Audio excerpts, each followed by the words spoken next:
guys, it's Miss Pepworth. Today's Cinderella story is called Cinderhazel, the Cinderella of Halloween. So I know it's not Halloween, I know we're not even near Halloween, but I like that this is another version of Cinderella. It's a Halloween version. Cinderhazel, the Cinderella of Halloween. It was another day in the dustbin for Hazel. While her two snobby stepsisters, Hermione and Hildy, had fun casting spells and muttering curses, it was Hazel's job to clean the floor. Hazel swept from one end of the room to the other until the entire floor was covered with a thick layer of dust and dirt. Catch that? They're witches. They like it messy. So she makes it dirty instead of clean. "You know, Hazel," said Hermione, "instead of sweeping, you could fly that broom." "I'm no good at flying," said Hazel. She scooped up a panful of ash and poured it right on top of her head. "This is what I'm good at," said Hazel. D-I-R-T. Dirt. "You're disgusting. Absolutely yucky," said her stepmother. "All you think about is dirt. For all the time you spend in that fireplace, we ought to call you Cinderhazel." "Ooh, would you?" said Hazel. That very night, while Cinderhazel played jacks with dirty lumps of coal, her stepmother and stepsisters got all spiffed up. They combed their frightful hair. They coated their shoes with very clean shoe tar. "Going somewhere?" asked Cinderhazel. "Why, tonight's the witch's Halloween ball," said Hermione. "And," said Cinderhazel's stepmother, "rumor has it that Prince Alarming might be coming out of hiding tonight." There they are, getting all dressed up. "Yes," chortled Hildy, "and he's looking for a bride." "But Cinderhazel, you can't come. We don't want to be seen with you." "That's right," added Hermione. "You're so messy, you'd make us look bad." Girls," said the stepmother. "Cinderhazel couldn't get there if she wanted to. Just look at that cracked broom." The three of them laughed and laughed. Then they leapt onto their brooms and blasted out the window. "Oh, who cares?" muttered Cinderhazel. "Who wants to dance with some hoity-toity prince anyways?" But as the night grew darker and darker, Cinderhazel started to simmer. "Think they can tell me what to do? I'll show them." Cinderhazel squished her hat on her head, grabbed her broom, and jumped on. Crack! Snap! The broom broke. And there it is. Cinderhazel growled. She crossed her eyes, she crossed her legs and twisted around in a circle. Poof! Cinderhazel's hat turned into a pile of dirt. "Oh, nuts!" yelled Cinderhazel. "I'm staying home. Besides, there's not a single thing I'd like over at that palace." "That's what you think," said a voice. "Who's there?" asked Cinderhazel. A big cloud of smoke exploded in the middle of the room. There stood a short, plump witch dressed in dirty dish rags. "Wow, great clothes," said Cinderhazel.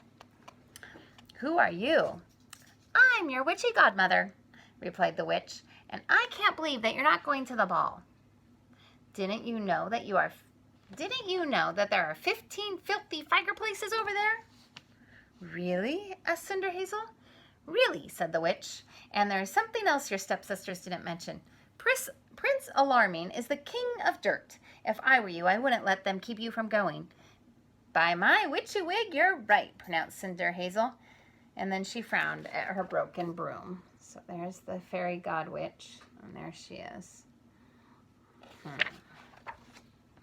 "Step aside," said the god witch. "This is my job." She waved her arms around her head and said, "Bad old bats and a toad that's meaner, make this broom a vacuum cleaner." Boom! The broom vanished, and in its place sat a nice, slightly used Hoopler vacuum cleaner. "Now toot off to meet your prince," said the god witch. "And remember, my spells don't work past midnight." Cinderhazel sat down on the canister, grabbed the hose, and pulled back. Vroom, vroom, went the vacuum cleaner, and it flew up the chimney with Cinderhazel on it. Cinderhazel zoomed across the sky and towards the palace. A magnificent trail of charcoal smoke billowed behind her. and with a downward twist of the hose, Cinderhazel and her vacuum cleaner swooped down on the biggest chimney she had ever seen. There she is, flying through the night on her vacuum, headed towards the witch's party. Cinderhazel landed on the hearth of the grand ballroom. The party was in full swing, and Cinderhazel was full of dirt. Cinderhazel was so yucky that even she wouldn't have known herself. "Look," cried her stepsister Hermione, pointing at the mess that was Cinderhazel.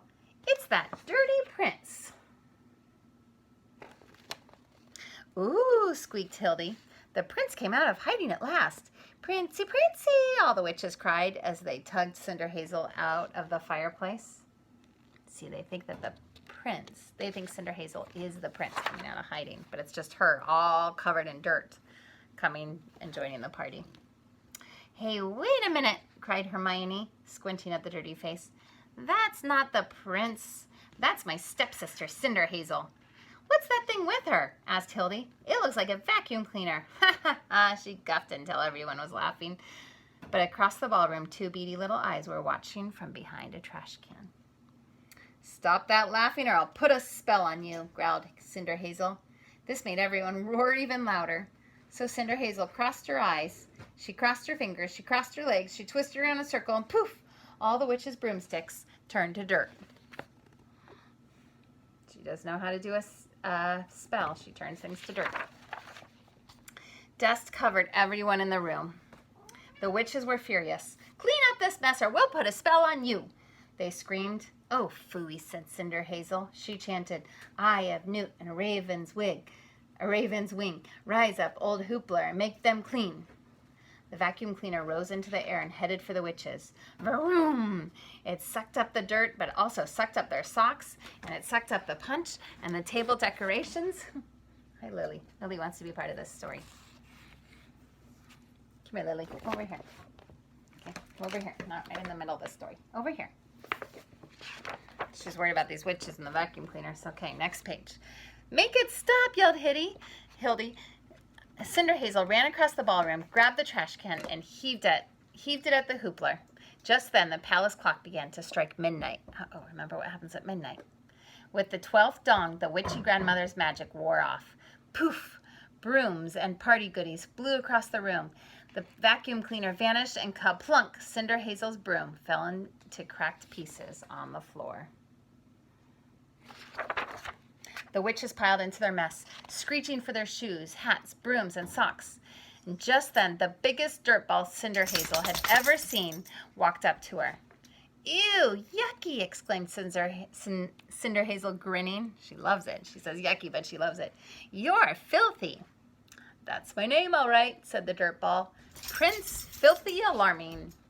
And I must say, you are the dirtiest thing I've ever seen." "Oh, thank you, your royal filthiness," Cinderhazel replied. Why have you been hiding so long?"